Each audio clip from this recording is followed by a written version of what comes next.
Oi, pessoal, mais um episódio do The Black Box by Lilian, onde a gente desvenda a caixa preta do cérebro e do comportamento das pessoas. E hoje, um episódio muito especial, primeira vez que eu estou trazendo aluno no episódio. Ai, que felicidade! Então, esse aqui, a Carolina, o Augusto, a Duda e a Gabriela. Eles são meus alunos da Escola de Relações Internacionais da Fundação Getúlio Vargas e eles fizeram um projeto de Business Analytics falando de eleições, tá? E aí a gente vai entrar um pouquinho no projeto deles das eleições, como eles analisaram os dados e como que foi essa experiência para eles e o que, que a gente pode tirar dessa experiência. Mas antes, eu vou pedir para eles se apresentarem. Então, vamos conversar com a Carol? Olá, meu nome é Carolina Capozzi, eu tenho 21 anos, eu sou do quinto semestre de Relações Internacionais da GV e é um prazer estar aqui com vocês hoje. Obrigada, Carol. Augusto? Oi, gente, prazer. Eu sou Augusto Oliveira. Eu também estou no quinto semestre de Relações Internacionais, tenho 20 anos. Também é um prazer estar aqui. Estou animado para a conversa que a gente vai ter sobre, enfim, os temas que a gente conversar aqui. Legal. Duda? Oiê, bom, sou a Duda, também estou no quinto semestre junto com o pessoal, tenho 20 anos e estou bem animada para trazer alguns resultados interessantes que a gente achou sobre o projeto, enfim, discutir um pouquinho sobre o tema. E a Gabi? Prazer, meu nome é Gabriela Marques, eu também sou do quinto ano de Relações Internacionais na FGV-RI e também estou muito animada, tenho 21 anos, é isso. Quinto semestre, né, Gabi? Não é quinto ano, não. Semestre. É quinto semestre, né? Porque você só tem 4 anos de faculdade, né? Ah, tô certo. Eu falei, quinto ano, Para não. alguns tem 5, Lilian, para alguns tem 5. Ah, para alguns tem 5. Não, tudo bem. Para alguns tem 5. É que são 8 semestres, então eles estão no quinto semestre, né? Ainda falta 1 ano e meio para acabar, certo? Uhum. Então vamos lá. Contar para vocês que estão ouvindo o podcast os bastidores, né? Então, eu fui chamada pela coordenação da Escola de Relações Internacionais para montar uma eletiva para o pessoal de RI sobre Business Analytics. E nessa disciplina, a gente foi analisar problemas no qual a gente pode associar dados a problemas de negócios. E a gente viu uma parte do negócio de cada vez. Então, a gente fez um caso de marketing, um caso de RH, um caso de finanças, né? A gente fez até com dados de Netflix um caso lá para eles trabalharem, né? E tradicionalmente os cursos de relações internacionais eles não são muito focados em dados, né? Eles têm uma carga maior em ciências humanas, né? Porque assim quem faz relações internacionais às vezes, né, está buscando uma carreira mais em diplomacia e tal. Mas o curso da fundação ele é um curso que quer que o egresso, né, que o cara que se forme, ele seja um profissional all around, né, que ele tenha todos esses conhecimentos para trabalhar em organizações, sejam empresas privadas, em ONGs, em áreas, né, da sociedade civil que prestam serviços, enfim, diversos, né, para a sociedade, fundações e tal. E eu queria primeiro perguntar para eles, aí pode qualquer um se voluntariar para responder, como que está sendo essa experiência de entrar no mundo dos dados, sendo que o curso é Relações Internacionais? Posso começar um pouquinho respondendo. A gente tem, né, como a Lilian falou, uma grade até que extensa de questões de dados, e no começo da faculdade acho que foi um desafio para todo mundo, assim, foi um grande medo e surto e ansiedade de como que a gente vai trabalhar com dados, sendo que a gente escolhe uma área focada em humanas, né? Então todo mundo que entra em RI é muito bom em história, em geografia, filosofia, essas coisas mais tradicionais, e a gente se depara com uma grade com muito foco em exatas, em economia e dados também. E tudo que a gente tinha visto até agora, eu senti que faltava um pouco de aplicação até. Um pouco de como que a gente pode transformar essas análises que a gente faz, que a gente mexe no R, em softwares, enfim, em coisas aplicáveis para as áreas de humanas, no que a gente era bom e no que a gente gostava. E conseguir transformar isso, né? Então, por exemplo, um caso de RH, ou um caso de até finanças e marketing, igual a Lilian comentou, a gente fazia análise, todo esse processo um pouco mais manual e difícil, assim, né, aparentemente, mas a gente tinha algum resultado, então a gente tinha algum output que a gente tirava, alguma conclusão, e a gente podia realmente pensar o que a gente vai fazer com aqueles dados e transformar, seja em política, seja em recomendações, enfim, coisas mais aplicáveis, assim. Alguém mais quer falar? Fala, Carol. Complementando o que a Duda falou, eu concordo totalmente com ela. A gente via muito matriz de R, fazia muito script, e é muito sentimento que estava solto. A gente aprendeu a fazer média, a gente aprendeu a fazer boxplot, mas a gente não utilizava aquilo, a gente não entendia realmente o porquê que a gente estava fazendo. E aí, com a matéria de business, a gente realmente aprendeu a intuição do R, a gente aprendeu o que a gente precisa para entender o nosso problema.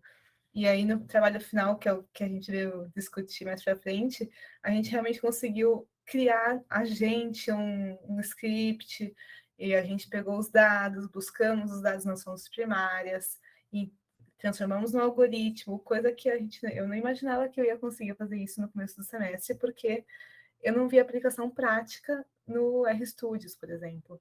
Então, foi muito legal. Ai, que bom, eu fico tão feliz. Eu queria pôr um coraçãozinho aqui, mas eu acho que não tem reactions nesse aqui, é só no Zoom. Que legal, Carol. Fala, Augusto. Eu acho que também uma parte. Acho que ninguém que entra em RI pensa em trabalhar com dados no primeiro momento. Mas eu acho que, na medida que você vai avançando na graduação, você vê que você precisa de coisas úteis que você vai aplicar independentemente para onde você for.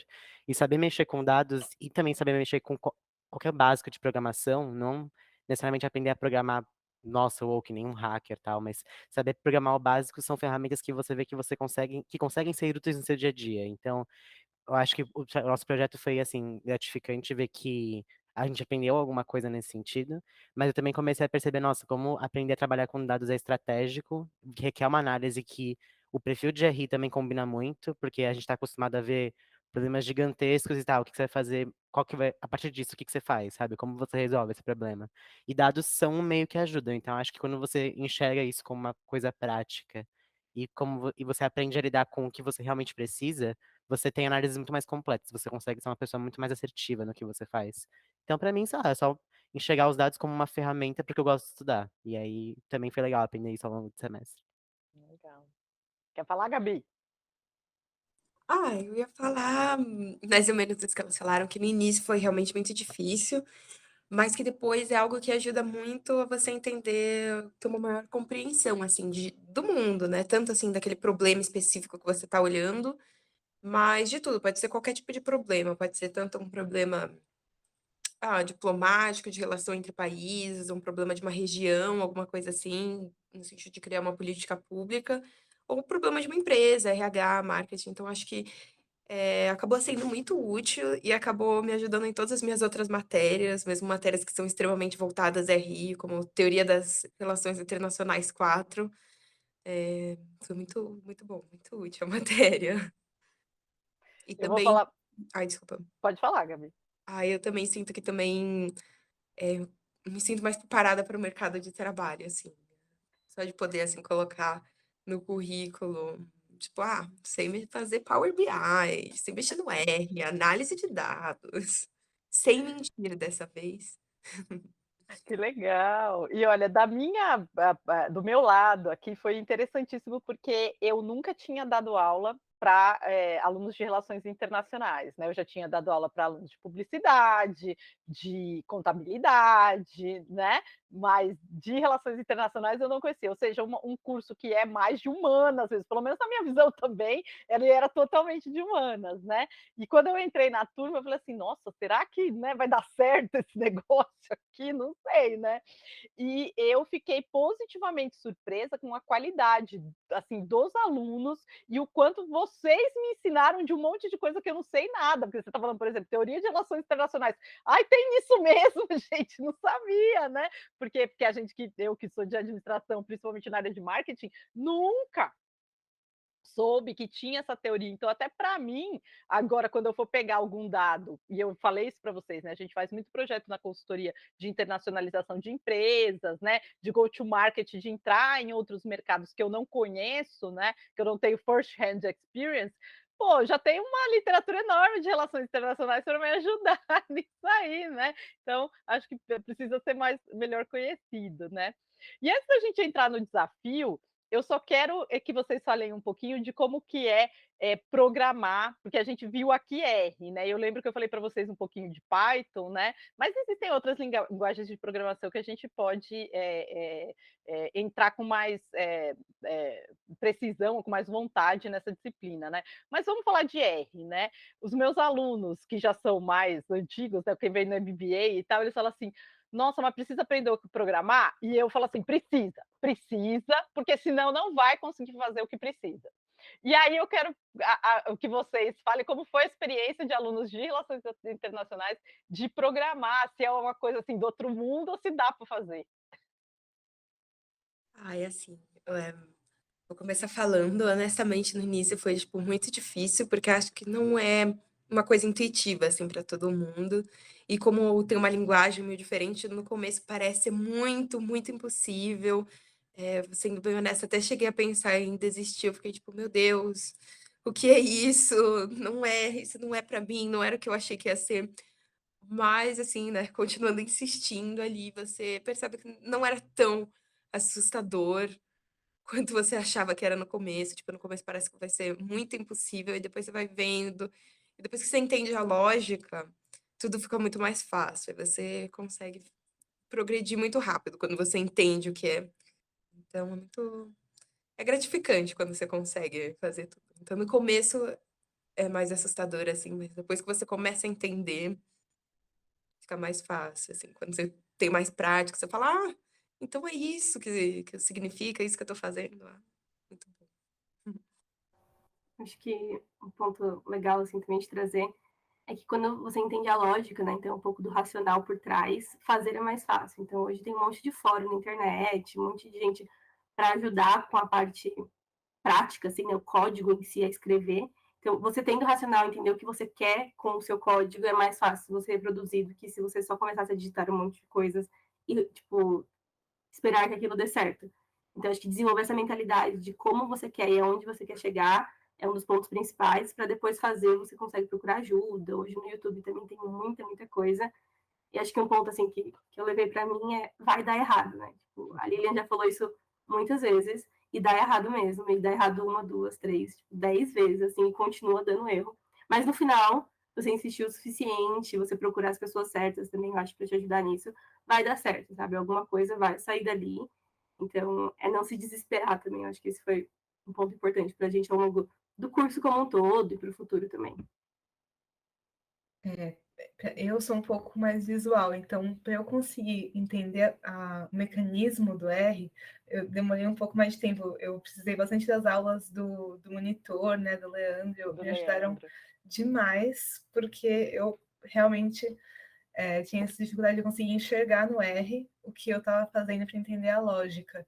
Tanto que até por isso que quando a gente trabalhou com Power BI, eu falei que eu gostei mais do Power BI, porque enquanto eu estava construindo, eu conseguia visualizar todo o processo, porque é mais intuitivo, eu já vai mexendo nos gráficos, com vocês construindo ele, então eu acho mais intuitivo quando eu consigo ver. Então, eu tive um pouquinho de dificuldade mais no R, mas assim, com as aulas extras online, com roteiro de estudo, assim, deu para entender bem, eu consegui entender o raciocínio por trás, mas demora um pouquinho, mas vai. Que nem a Duda falou, muito erro, mas uma hora roda o nosso modelo direitinho. Essa questão. Fala, Augusto. Ah, não, acho que isso é uma coisa que complementa muito quando você vai aprender qualquer tipo de linguagem de programação, é ter paciência, né? Porque você sabe que vai dar errado, e a parte boa do R, pelo menos, é que o console te avisa, olha, não rodou por causa disso. E aí você consegue ver aonde você tem que tacar. Eu acho também que a gente tem que entender que linguagem de programação é uma linguagem muito literal, então uma vírgula, um ponto, cada detalhe é importante para você saber, mas acho que o segredo para dar certo é saber que ok, errando 10 vezes, tenha a paciência de saber procurar onde você está errando no código, mas quando dá certo e roda assim, bonitinho, você consegue ver os resultados, é sempre muito gratificante. Eu só acho que tem que ter a chave de tipo, olha, tenha paciência na hora que você for programar. É isso que eu ia falar. Acho que a questão das linguagens de programação é que não é uma coisa que nem assim, matemática, a gente aprendeu desde o prezinho. Então, aí você, né, você vê uma equação lá, você fala assim, nossa, meu Deus, difícil, mas pelo menos eu já tive 12 anos de escola, então eu já me situo. Vocês aí, acho que não tiveram ainda programação no ensino médio nem nada, né? Porque as crianças hoje já estão tendo mais essa base, né? Pelo menos de lógica, de programação e tal, né? Para mim, então, foi pior ainda, porque quando eu nasci na internet tinha, né, gente? Então, quando eu nasci, o meu primeiro e-mail eu tive com 19 anos, olha só, né? Pra vocês verem. Aí o que acontece quando você vai entrar nesse mundo? É quase como mudar de país, sabe? Sei lá, mudar de planeta, né? É outra coisa. E ele tem um custo de entrada muito alto, porque até você entender o que está acontecendo naquela linguagem de programação, demora. Então você tem que eu aprendi isso com o estoicismo, né? Então você tem que ir fazendo, mesmo que você não entenda. Então, assim, por que é isso? Bom, vai fazendo aqui, tá dando, tá indo, né? Depois de um tempo, começa a cair. Eu vou falar cair a ficha, é coisa de velho, né? Começa a cair a ficha, né? Começa, isso é por causa disso, isso é por causa assim, o pipe funciona assim, né? Por exemplo, o pipe, quando eu aprendi o R, ele não tinha, né? Eu aprendi o R em 2012. Não tinha pipe ainda. Aí, quando o Leandro foi montar as aulas extra, né, os scripts para vocês, eu falei assim: nossa, esse pipe aí, o que é? Aí ele me ensinou também, porque eu fazia de outro jeito. Putz, melhorou muito a situação aqui, né? Quando né, tem essa. Porque fica na ordem que a gente quer fazer, né? Faz isso, depois faz aquilo, quando usa programação. E como a Carol falou, essa questão assim de procurar o que os outros já fizeram que deram certo, né? Então, graças a Deus que tem o Stack Overflow, tem o GitHub, tem o YouTube, e aí a gente vai fazendo uma mescla de códigos ali que o objetivo ali é funcionar. A Carol falou de Power BI. Power BI é ótimo, eu acho ele fantástico, mas ele não permite você fazer o que a gente chama de data wrangling, né? Que é brincar com várias bases de dados e trabalhar essas bases de dados, né? Para isso, o Power BI não serve, ele só serve para data visualization, né? E não sei vocês, mas eu acho os gráficos de calor, de correlação, do R mais legais, entendeu? Aquele ggplot, eu acho eles mais informativos, né? Do que os gráficos do Power BI. Mas, para sei lá, 90% das empresas não vai precisar de uma coisa tão sofisticada, que nem é tão sofisticada, mas tão sofisticada assim, entendeu? Imagina a Carol, que fez um monte de jitter lá para tentar achar uma correlação para o caso do Holacracy, né? Que era o caso de RH. Para ela fazer isso no Power BI ia demorar um tempão. Ela fez uma linha de código, ela só vai mudando as variáveis, não foi isso, Carol? E aí pronto, ela vê todos os gráficos e acha uma correlação ali na visual. Por isso que eu falo que o R é mais fácil. Ele é mais fácil, uma vez que você passou dessa barreira de começo, é uma linha. Ela fez uma linha, só vai Ctrl+C, Ctrl+V, Ctrl+C, Ctrl+V, muda, né, Carol? E foi esse mesmo processo. E aí, isso, se ela fosse fazer, eu usava SPSS antes, né? No SPSS, no Power BI, no Excel, ia dar um trabalho do cão. No R é uma linha. E aí ela já resolveu a vida dela. E ela sabe agora que ela vai usar essa análise exploratória de dados com o gráfico de dispersão. Muitas vezes ela vai falar assim, sabe, me deu uma ideia aqui, eu quero ver se tem correlação entre A e B aqui, né? E aí ela vai jogar lá, ela vai falar, pega aquela linha de código que eu já fiz faz muito tempo, e é só isso que eu vou precisar fazer. Nesse ponto, o R é muito mais fácil. Então, se alguém aí que está ouvindo a gente ou assistindo está desencorajado de aprender a programar, saiba que se eu conseguir tendo meu primeiro e-mail a 19, e o pessoal aqui de Relações Internacionais, que entrou para fazer humanas, achou legal, todo mundo consegue, né? Então, persistam nisso aí. Mas vamos falar do desafio. Eu queria, só para dar um disclaimer aqui, então, a história é a seguinte desse trabalho, dessa disciplina. A Bytes, que eu vou deixar na descrição do vídeo ou na descrição do Spotify, ela foi o sponsor, a patrocinadora do desafio, né? É uma empresa de consultoria cujo slogan é dados para decisões. Normalmente se usa dados de internet ou dados públicos, né? E, no caso aqui, eles fizeram um trabalho muito legal sobre abstenção nas eleições, né? Que me parece que vai ser o ponto nevrálgico dessa próxima eleição para presidente. Mas vamos deixar eles explicarem aqui. Quem quiser explicar como que foi o trabalho. Acho que eu posso começar e aí as meninas vão me complementando também. Só que o trabalho a gente tinha então que fazer um algoritmo de política pública com dados de um problema que a gente via que acometia a sociedade atual. E a gente quis trabalhar com eleições no primeiro momento, porque a gente pensou, o TSE tem muitos dados, tem uma base de dados inteira conjunta, acho que dali a gente pode tirar alguma coisa. E aí, pesquisando, boa parte da pesquisa, a Gabi também ajudou. E aí a gente descobriu o problema da abstenção eleitoral.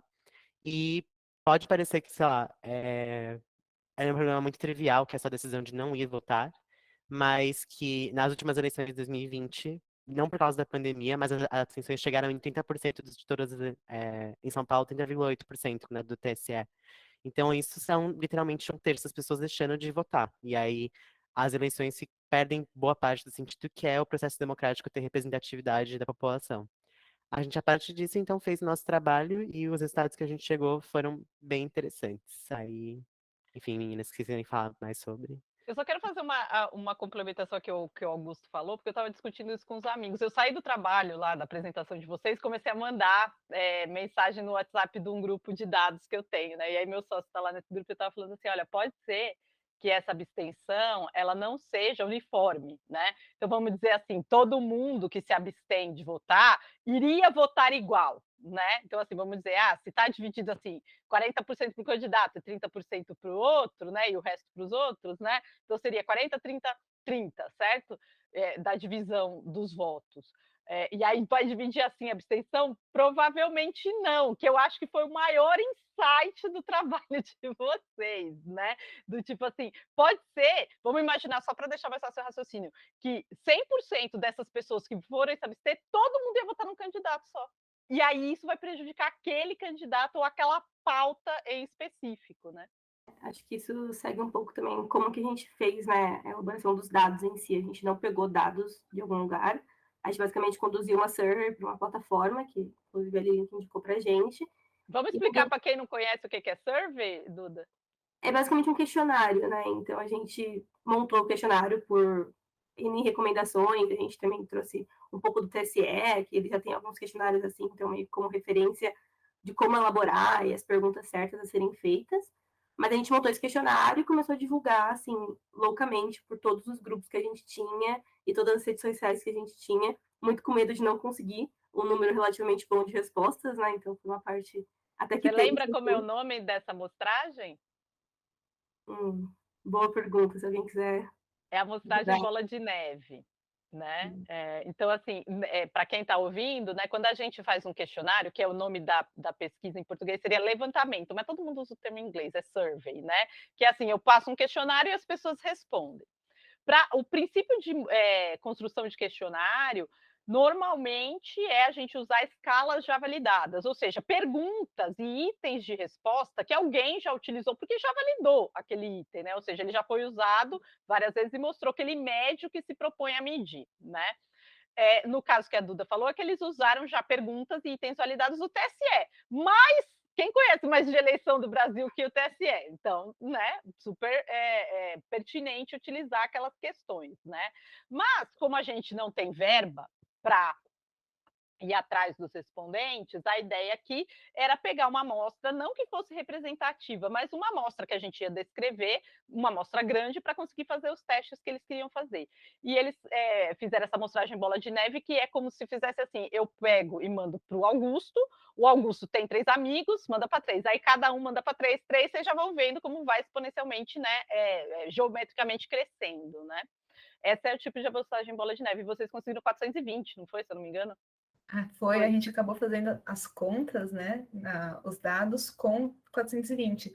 Só que a gente deixou a survey aberta e acabou, acho que está com 450 agora. A gente, em uma semana, conseguiu os 420 e ainda assim a gente já tem gente respondendo ainda, né? Respondendo, então, e eu aí até falei para eles que deixa acabar, porque estou aqui, que as notas de vocês que eu não consegui subir ainda, nem nada, preciso subir, mas a questão é que quando liberar semana que vem, eu já vou atrás de um parceiro para a gente pegar esse questionário e fazer numa amostra grande. Então, ouçam-nos aí, Datafolha, XP, né? A gente quer botar isso para rodar, porque os resultados foram muito interessantes e eu acho que vai dar um panorama muito bom de como a abstenção pode afetar o resultado das eleições desse ano. Pode continuar, Carol, você falar. Só para talvez iniciar os nossos resultados, só para dar um geralzão do que a gente conseguiu. em relação às características da amostra, né, a gente teve majoritariamente um público feminino respondendo o questionário, e a maioria das pessoas era entre 18 e 25 anos e 45, 55 anos, que foram realmente os grupos que a gente mandou na Bola de Neve, né? Os nossos amigos dos nossos pais, que foram majoritariamente as pessoas que responderam.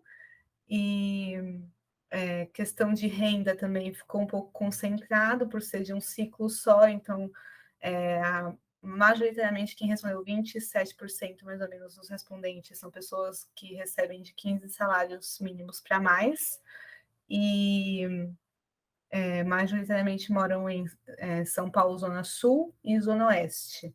A gente também fechou o ciclo só para São Paulo por conta de contatos, e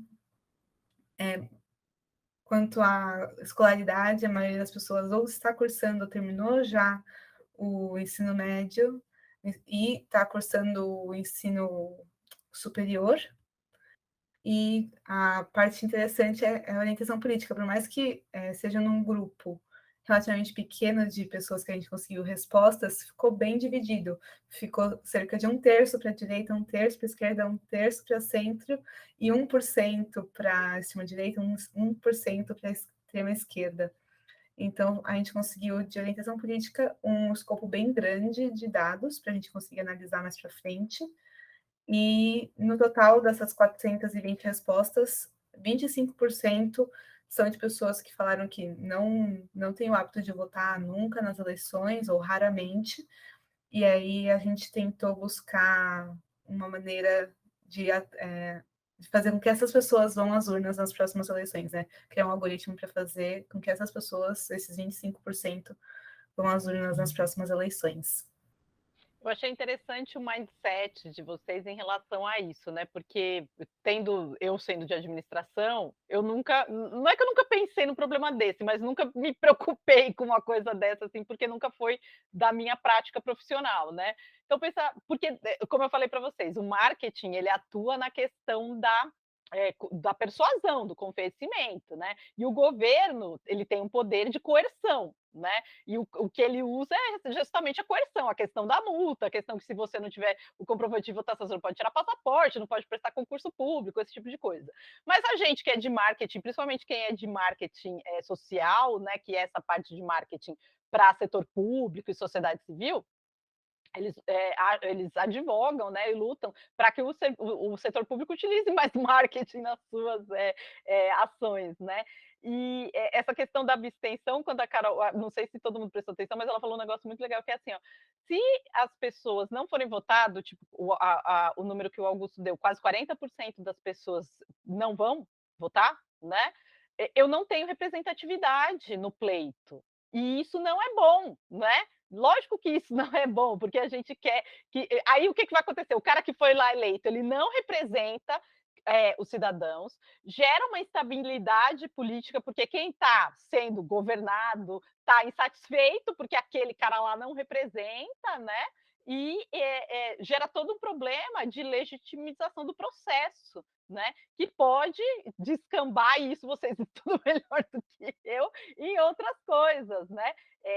Eu acho que é um mindset que vocês têm, que talvez eu não teria nem problema, mas a pessoa pode não votar, porque não quer votar, não vai votar. Mas aí os alunos, mas isso tem consequência. Realmente.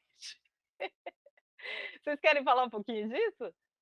Eu acho que Nesse sentido, assim, né, dos problemas que não votar representam nas pesquisas, assim, né, que a gente fez mais na parte de análises acadêmicas sobre o assunto, a abstenção ou alienação política, né, como eles chamam, que é também, não só abstenção, mas também votar branco, votar em nulo, é um problema que não é só que isso impacta a representatividade do sistema ou a validade dele, mas como isso também é um reflexo de que tem alguma coisa errada. Se as pessoas têm a opção de votar e se votar é uma coisa boa, então por que as pessoas não votam? Isso é um indício de que tem algum problema já no sistema. Então, tipo, já tá mostrando, tipo, esse regime desse país está enfrentando problemas de validade, legitimidade. Então, isso é bem interessante. Já é um indício, né? Olha só, eu também não imaginava que isso é o que você está falando, Gabriel. Já é um indício, se o cara não vai votar, que ele já está descrente, né? Uhum. Então já é um termômetro. Olha só que interessante. Nunca me peguei para pensar nisso. Fala, Duda. Acho que é muito complementando isso que a Gabi falou, né? A gente conseguiu, por exemplo, identificar alguns dos indícios, né, que complementam isso do porquê as pessoas não se sentem com vontade de votar. Acho que uma das principais coisas que a gente conseguiu achar, assim, depois da análise dos dados e tudo mais, é a questão de que as pessoas não enxergam o voto dela como importante, sabe? Elas realmente não visualizam algo como se isso fosse mudar o sistema, fosse mudar a realidade dela, da sociedade como um todo. Então, não enxergar o seu voto, que é basicamente o maior poder que a gente tem dentro do sistema democrático, enfim, que a gente vive como algo não importante, realmente mostra, né, que, por exemplo, elas também não confiam no sistema eleitoral como um todo, como ele é conduzido, elas não confiam, por exemplo, nos políticos que estão ali para exercer o cargo deles, então, depois de eleitos, elas não se sentem confortáveis com quem está ali, e elas não se sentem representadas, principalmente por quem está ali, né, então, nem por quem está ali e nem por quem está, por exemplo, em período eleitoral, quem está se candidatando para ser eleito. Então, todas essas variáveis, assim, né, no sentido negativo, impactam essa decisão. Ah, é melhor eu não ir votar porque não me sinto confortável, não confio em quem está ali, e tudo isso aí gera uma bola de neve, né? E eu lembro que quando a gente estava discutindo o questionário, eu estava pensando em coisas mais assim diretas, do tipo, não quero votar porque é longe, não quero votar porque eu vou viajar, sabe? Não quero votar, enfim, N coisas, né? E não tinha nada a ver, né? E aí você tocou no ponto que é o ponto nevrálgico do que vocês acharam, de que as pessoas não sentem que o voto é importante. Mas aí a gente tem que, né? Então, a razão da abstenção, né? Bottom line é que, ó, não, meu voto não é importante, mas isso não é distribuído igualmente entre o espectro político que foi assim. Vejam uma lampadinha aqui na minha cabeça que eu fiquei assim, eu já queria gritar e sair gritando, não acredito que é isso aqui. Contem aí o que foi que vocês acharam, como que está dividida essa questão da importância do voto no espectro político.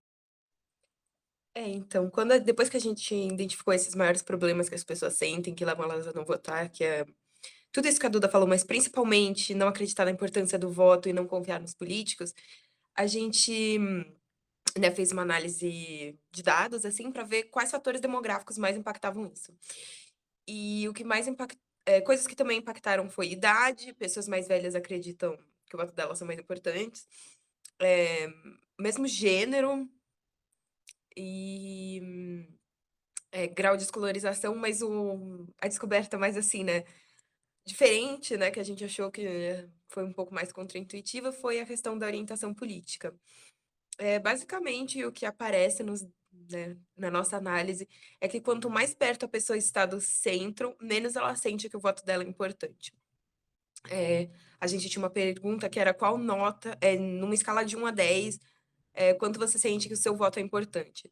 E a média das pessoas de centro se aproximava de 6, algo assim, enquanto a média total da amostra já era um 7,3, algo bem maior, assim. Eu lembro E 7,4, acho que eu posso estar enganada, 7,4, né? E os extremos eram o contrário. As pessoas de extrema direita, a nota mínima que falaram que achava que era o voto deles era 9, 100% das pessoas confiava muito nos políticos que votavam. A extrema esquerda também,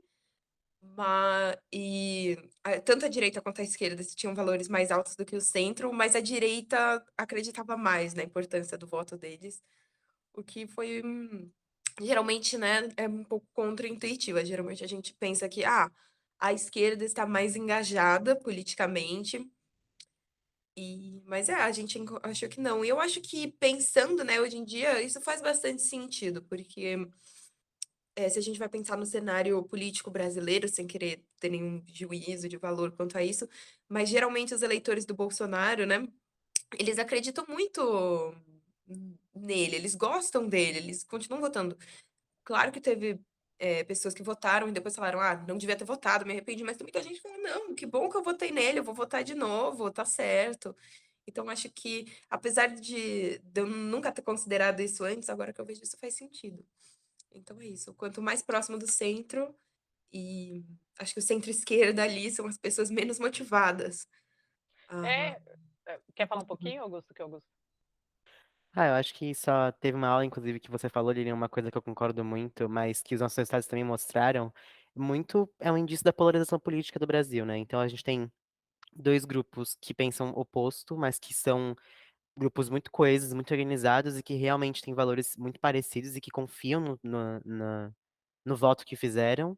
E acho que uma coisa que até eu concordo muito que você falou, que eu lembro que você falou na aula, foi que o grupo da direita no Brasil durante muitos anos foi apagado. Não se tinha uma direita coesa e que era um grupo inserido na política brasileira.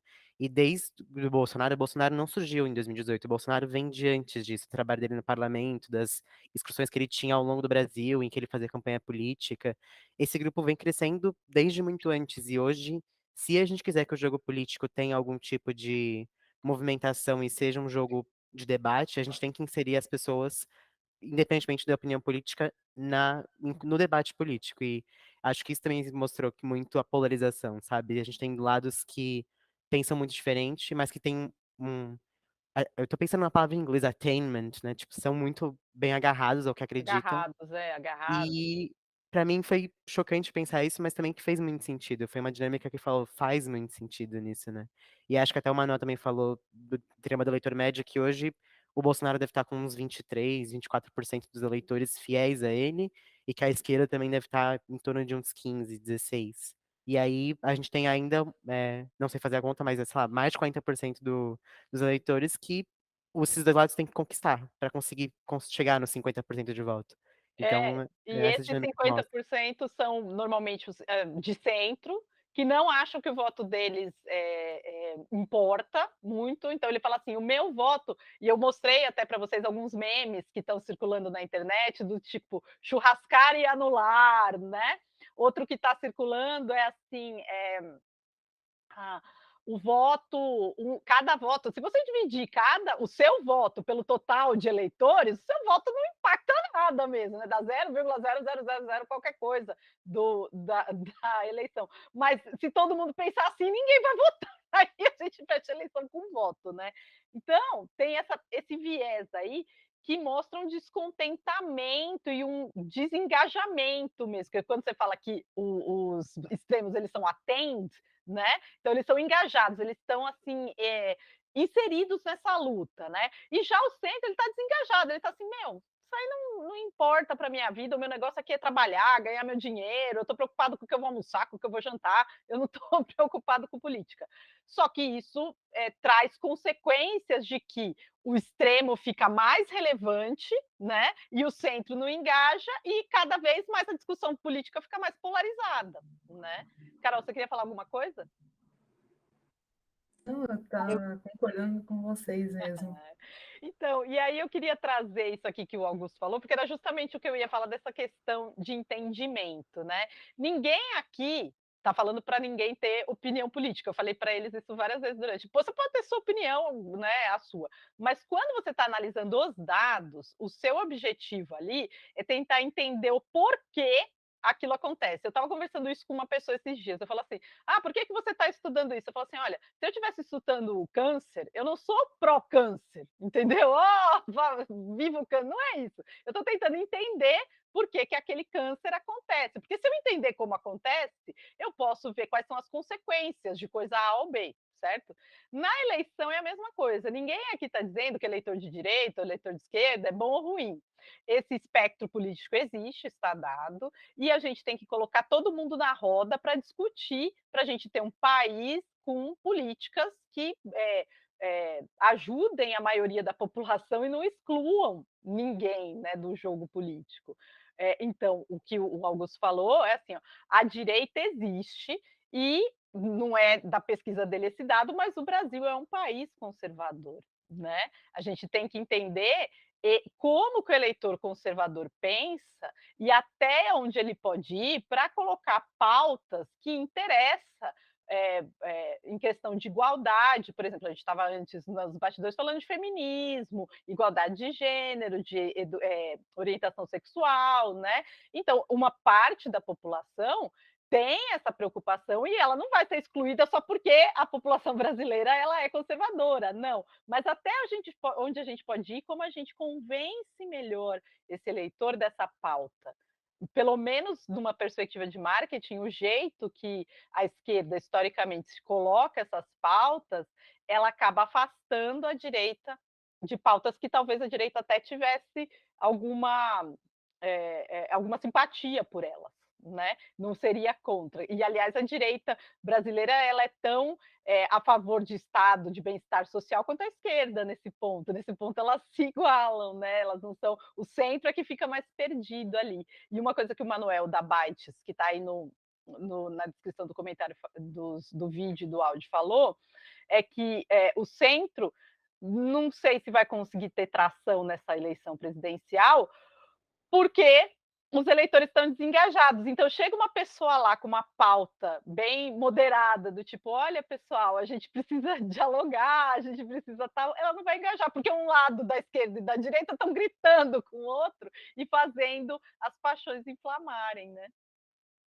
Sim, total. Eu acho que isso que você falou também é uma possível explicação do porquê a terceira via não está conseguindo se desenvolver nessa eleição. Porque a gente escuta tanto, não, vamos ter uma terceira via, a terceira via vai aparecer. Muitas pessoas falam que não querem votar nem nos candidatos de esquerda, nem nos de direita, mas esse desejo de ter uma terceira via que algumas pessoas expressam não realmente se reflete no cenário político.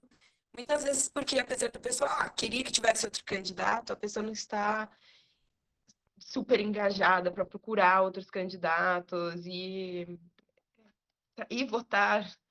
Você quebrou, falhou um pouquinho, mas eu entendi, Gabi. Assim, a pessoa não se engaja, porque a gente já falou também sobre isso da questão das emoções, né? Então, quando a gente, e as redes sociais usam muito esses gatilhos nossos, né?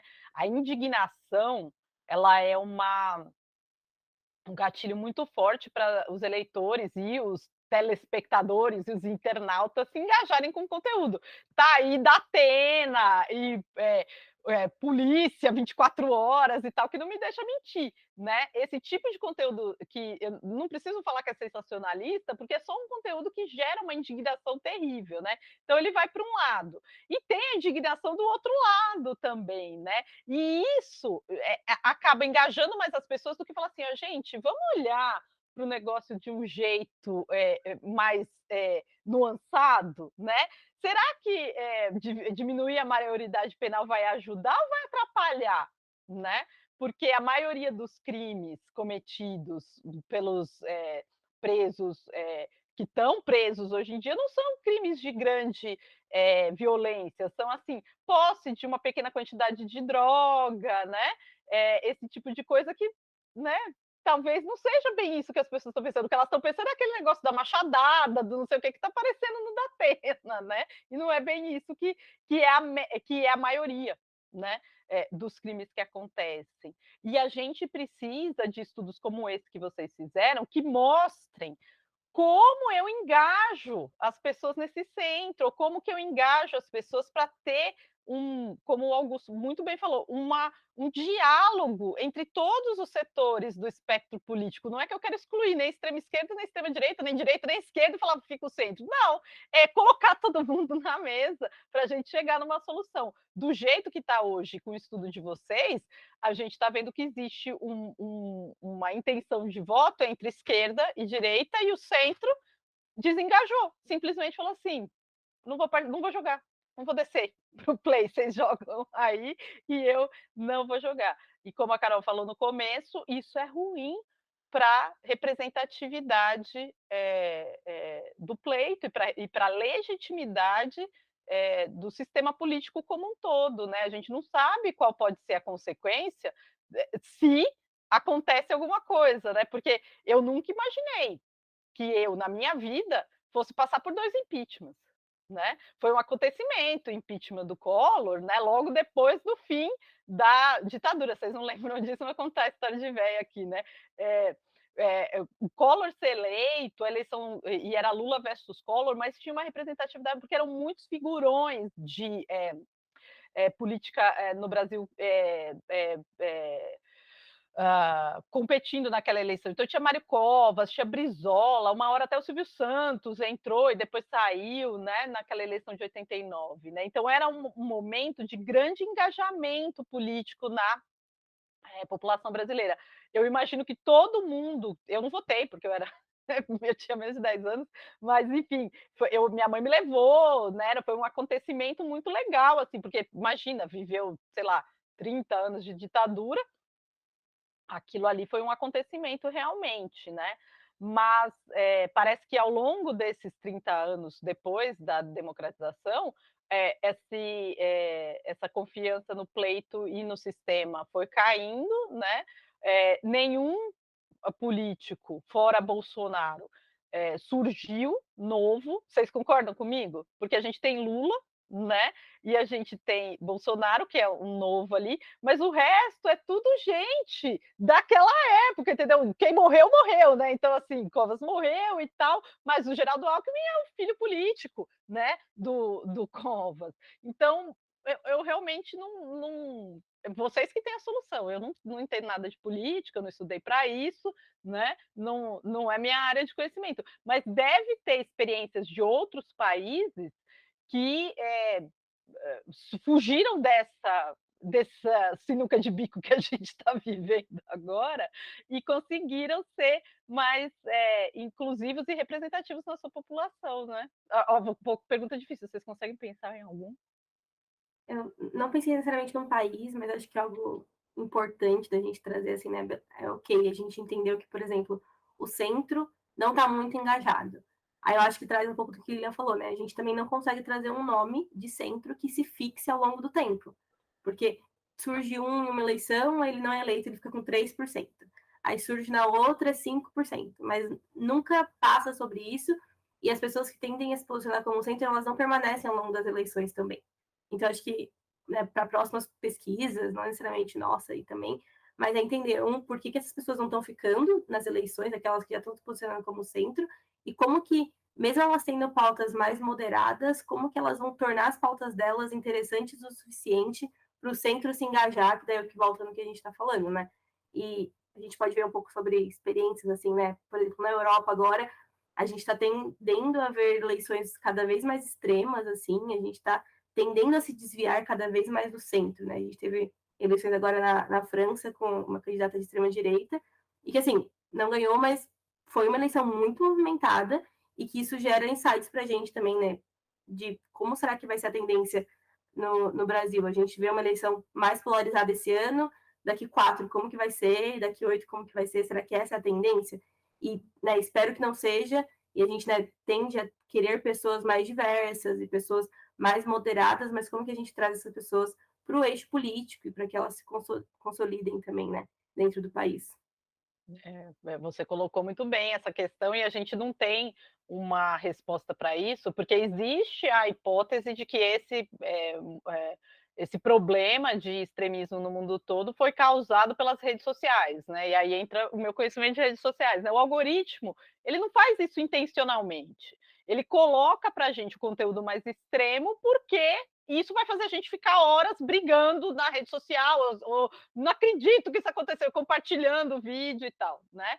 E aí a gente tem uma evidência, que não sei se é causal, um link, né? De que o extremismo surgiu, as redes sociais com esses algoritmos surgiram, e aí a gente tem esse extremismo no mundo inteiro, e não é só aqui, né? É França, é Estados Unidos, Reino Unido, Hungria, enfim, né? Aí você sabe melhor do que eu de todas. Diz que até na Colômbia está com esse problema agora, né? De que o candidato que foi para o segundo turno não estava nem previsto ir pelas pesquisas, e esse é algo que por isso que eu queria trazer nesse momento vocês aqui, porque eu acho que é algo que as pesquisas de intenção de voto não estão pegando hoje, é a questão do voto escondido.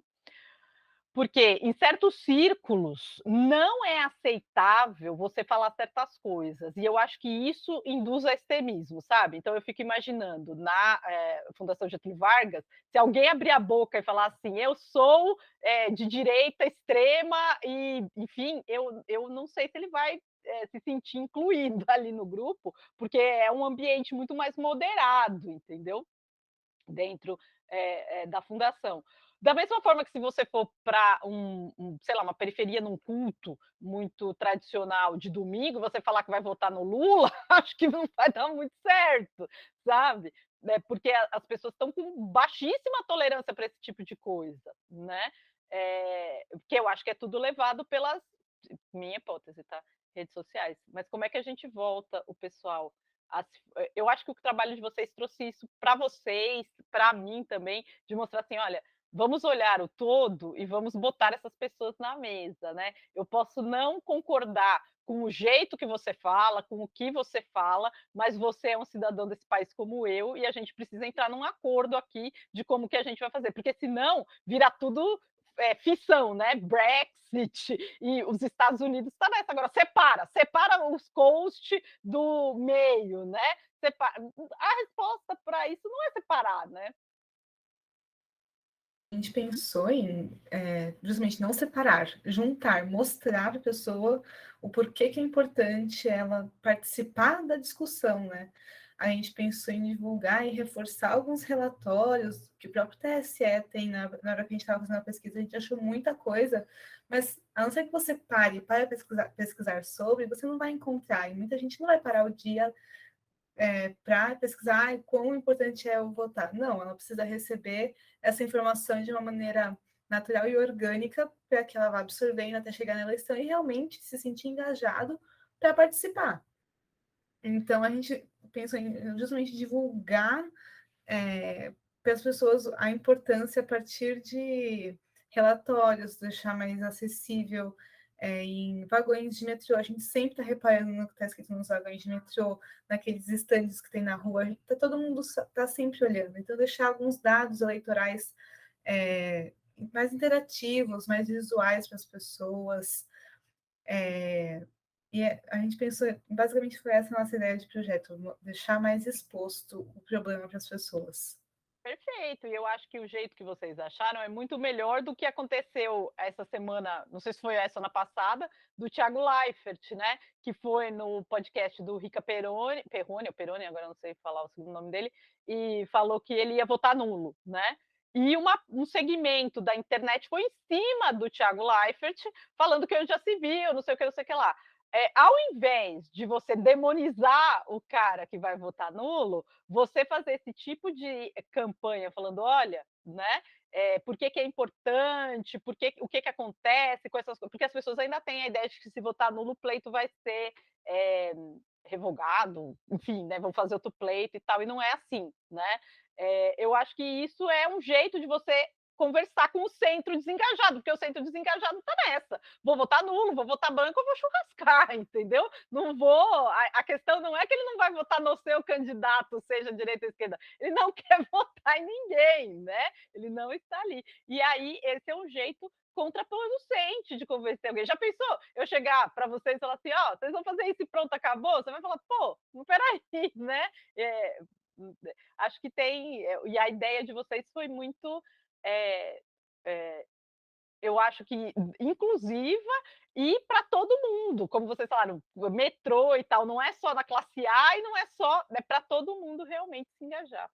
Pessoal, a gente está chegando no finalzinho aqui, queria ver se vocês têm uma dica final, uma frase motivadora para quem vai estudar dados e não tem muito gosto pela matemática, se querem fazer uma mensagem de tchau aí. Que posso começar aqui, mas acho que o principal ponto assim é pensar que dados não são só dados per se, mas que eles têm aplicações como a nossa, sabe? A gente trouxe questões de política, que é algo que a gente gosta muito, né, muito pelo nosso curso, e é algo que, por exemplo, é super atual com as eleições que vão acontecer esse ano e com as problemáticas mesmo que o Brasil passa hoje em dia politicamente. E a gente conseguiu, né, através muito de uma ferramenta, igual as meninas comentaram, que é dados, transformar em algo palpável e algo que realmente a gente consiga tirar insights e pensar em como melhorar, né? Seja o sistema eleitoral que a gente tem hoje, enfim, seja qualquer outra problemática social, política aí que a gente pode ter também. É um pouco disso. Que, por mais que seja difícil, é palpável trabalhar com dados e o resultado qualitativo, ter a amostra quantitativa é muito importante para complementar a qualitativa e você criar, então, os seus projetos. Então, vale a pena seguir em frente e compreender o raciocínio dos dados para você chegar na melhor proposta, nos melhores projetos possíveis.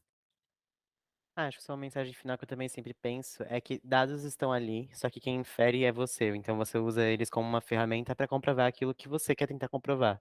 E eu acho que esse senso de dono assim é muito importante porque no final, quando você chega num resultado que para você é surpreendente ou é contra-intuitivo, que nem a gente chegou, é gratificante saber que você conseguiu manipular com dados de forma para conseguir ser estratégico. Então, só tenham paciência e saibam que vai valer a pena. Mexer com dados é uma ferramenta, você que tem a capacidade de mexer com eles. Legal. Então, queria agradecer muito vocês terem participado. Espero que vocês vão no almoço que fomos convidados em julho. Espero ver vocês lá, tá? E fica aí o convite para vocês conhecerem mais o pessoal aqui, o Desafio e a Bytes, a empresa que patrocinou o nosso curso aqui, beleza? Obrigada, pessoal. Até a próxima. Obrigada. Tchau, muito obrigada.